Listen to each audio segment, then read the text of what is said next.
Hello, in today's art activity we are focusing on paint. This is underneath here that I'm showing you in the camera is a underpainting of Arthur's Seat, or a part of Arthur's Seat, using acrylic paint and water and some washes. So we're going to do a similar thing today. So with A4 sheet of paper, fix it to a surface with some tape. Grab yourself, the primary colours would be good for this. So red, blue and yellow in acrylic paint. So grab yourself some of those. A picture of the landscape you want to focus on. So you could do the same as, or a similar thing to what I'm doing with Arthur's Seat. Fix that to the surface nearby you. Okay, so fix it to the left or the right of you with some tape at the corners. If you have a paint palette, please do use your paint palette. I have a suggestion here for an alternative paint palette.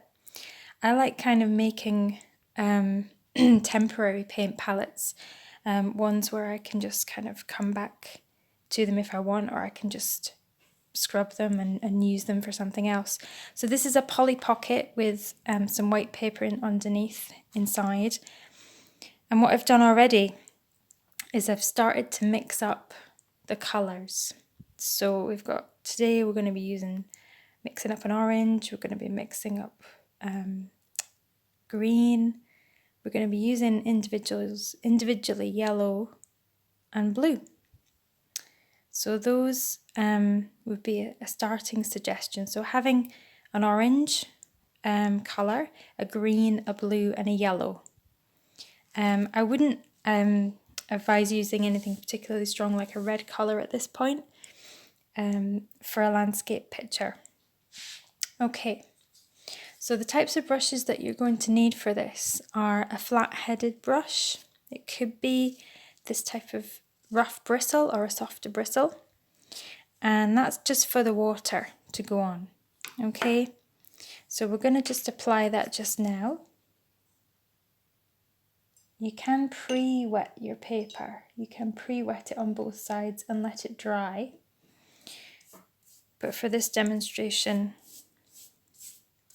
we dip this flat brush in water and give the paper a good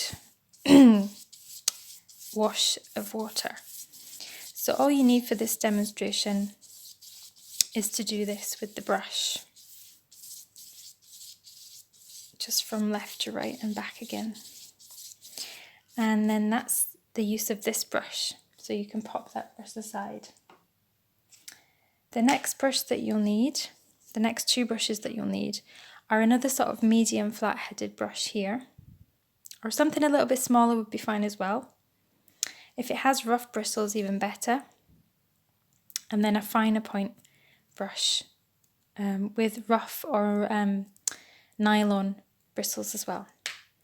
Okay, so we're going to get straight in to this because it's a wet on wet demonstration. So it's wet, it's water-based paint. So because this is also plastic as well, you could actually just hover this over the top of your picture, but I think it's better, to be honest, to just mix the colours above. With the Polly Pocket you get a really nice coverage, and you also get to know how much water you've got there with the paint. So this is quite a fast demonstration. So I've got Arthur's Seat to the left of me, the picture, and I'm going to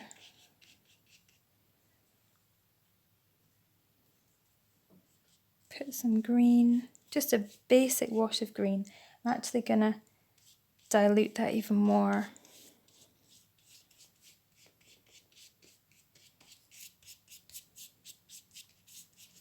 So I'm going to dilute that.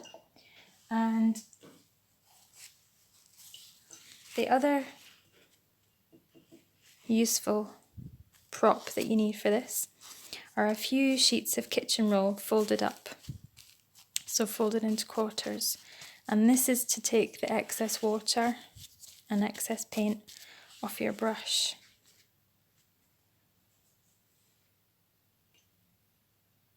So with the Arthur's Seat picture, there's browns and greens in there, and there's different colours of the way that the sun catches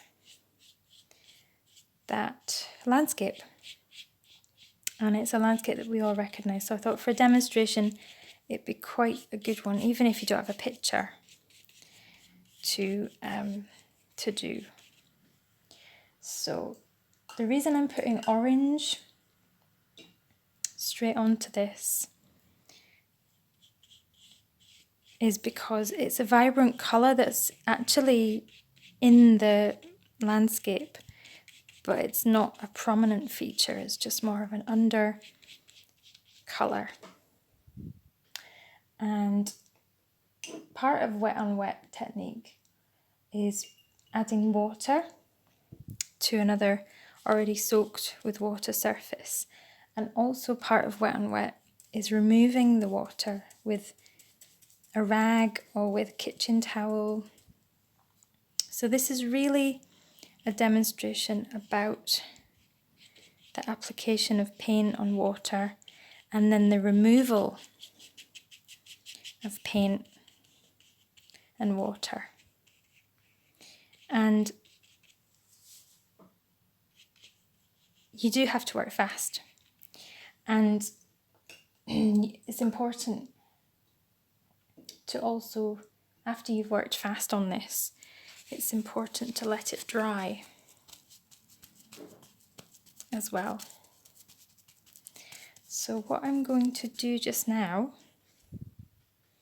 is I'm going to pop it with some yellow, pop some colour with pop some lighter tones with some yellow, and now you'll begin to see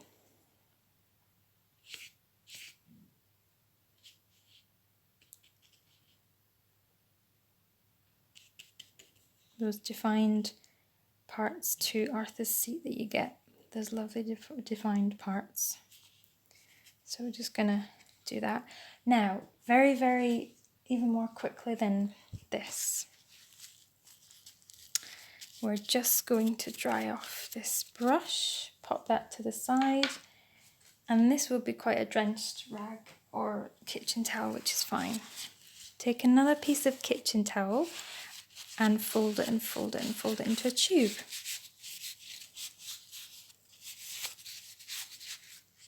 Okay, and with your picture as a point of reference or the image that you know of a landscape that you've chosen, what you're going to do is take away some of the excess water.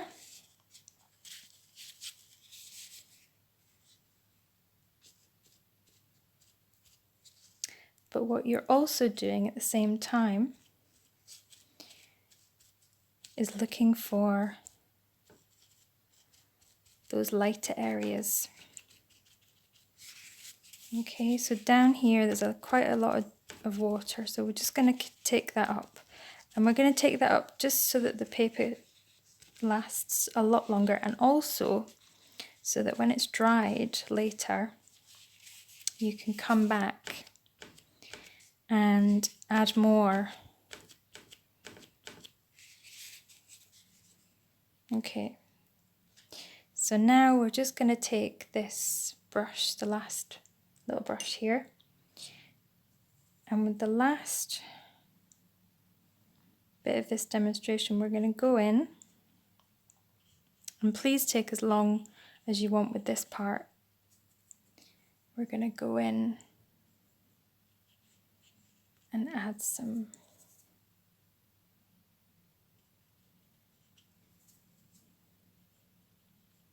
browns and some oranges.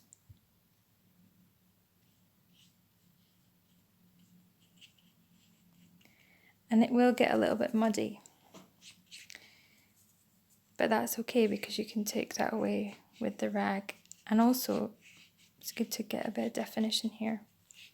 So at the bottom there's quite a lot of shadow, so we'll just define that.